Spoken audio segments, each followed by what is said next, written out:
அனைவருக்கும் வணக்கம். நம்ம டெய்லியும் prelims and mains point of வியூல கரண்ட் அஃபேர்ஸ் கொஸ்டின்ஸ் பார்க்குறோம். இன்னைக்கு என்ன கொஸ்டின்ஸ் இருக்கு அப்படிங்கிறத பார்ப்போம்.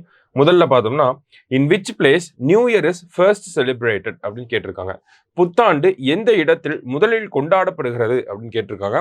எங்க அப்படின்னு பார்த்தோம்னா, நியூசிலாந்துக்கு பக்கத்தில் இருக்கக்கூடிய இந்த கிரிபாட்டி அப்படிங்கிற இந்த தீவுகளில் தான் முதல்ல அந்த புத்தாண்டு அப்படிங்கிறது கொண்டாடப்படுது. சரிங்களா, தெரிஞ்சுப்போம் நம்ம. அடுத்ததா பார்த்தோம்னா,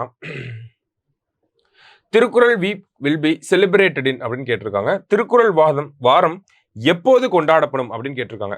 அதாவது நமக்கு திருவள்ளுவர் சிலை நிறுவப்பட்டு 25 ஆண்டுகள் நிறைவடைந்திருக்கு. அதாவது 25வது ஆண்டு வந்திருக்கு.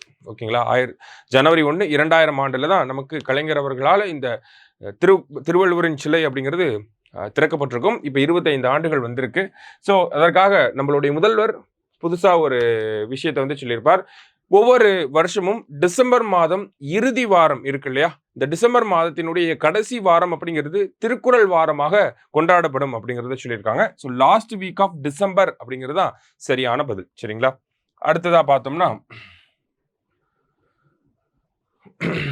World blitz chess championship is being held in அப்படின்னு கேட்டிருக்காங்க. உலக பிளிட்ஸ் செஸ் சாம்பியன்ஷிப் எங்கு நடைபெற்று வருகிறது அப்படின்னு சொல்லி கேட்டிருக்காங்க. இந்த பிளிட்ஸ் சாம்பியன்ஷிப் பார்த்தோம்னா நம்மளுடைய வைஷாலி அவங்களா பங்கேற்று இருக்கிறாங்க. எங்க நடக்குது அப்படின்னு பார்த்தோம்னா அமெரிக்காவில் நடந்துகிட்டு இருக்கு. சரிங்களா, அடுத்ததா பார்த்தோம்னா, consider the following statements about criteria for new corporation அப்படின்னு கேட்டிருக்காங்க. புதிய மாநகராட்சிக்கான அளவுகோல்கள் பற்றிய பின்வரும் கூற்றுகளை கவனியுங்கள். பாப்புலேஷன் 2 lakh, அதாவது மக்கள் தொகை 2 லட்சம், இன்கம் 20 crore, அந்த வருமானம் அப்படிங்கிறது அந்த நகராட்சி மாநகராட்சியை மாற்ற போகக்கூடிய அந்த பகுதிக்கு 20 கோடி ரூபாய் வருமானம் அப்படிங்கிறது வரணும். Ooty set to become the next corporation in Tamil Nadu.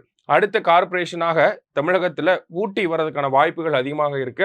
அதற்கான அறிவிப்பு இன்னும் சில நாட்களில் வெளியாக வாய்ப்புகள் இருக்கு. சரிங்களா, ஸோ ரெண்டுமே கரெக்டான ஸ்டேட்மெண்ட் தான். ஸோ போத் கரெக்ட் அப்படிங்கிறது தான் கரெக்ட் ஆன்சர். சரியா, கடைசியா பார்த்தோம்னா, consider the following statements about north east monsoon. வடகிழக்கு பருவமழை பற்றிய பின்வரும் கூற்றுகளை கவனியுங்கள் அப்படின்னு சொல்லி கொடுத்துருக்காங்க. ஸ்டார்ட்ஸ் இன் அக்டோபரில் தொடங்கி நமக்கு டிசம்பரில் முடிவடைகிறது. என்ஸ் இன் டிசம்பர் அப்படின்னு சொல்லி கொடுத்துருக்காங்க. கரெக்டான ஸ்டேட்மெண்ட் தான்.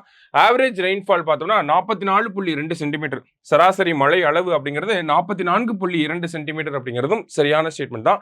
ரெண்டுமே கரெக்ட் தான். ஸோ போத் கரெக்ட் அப்படிங்கிறது தான் நமக்கு கரெக்ட் ஆன்சர். சரிங்களா, ஸோ இன்னைக்கு 5 கொஸ்டின்ஸ் பார்த்துருக்கோம். நன்றி.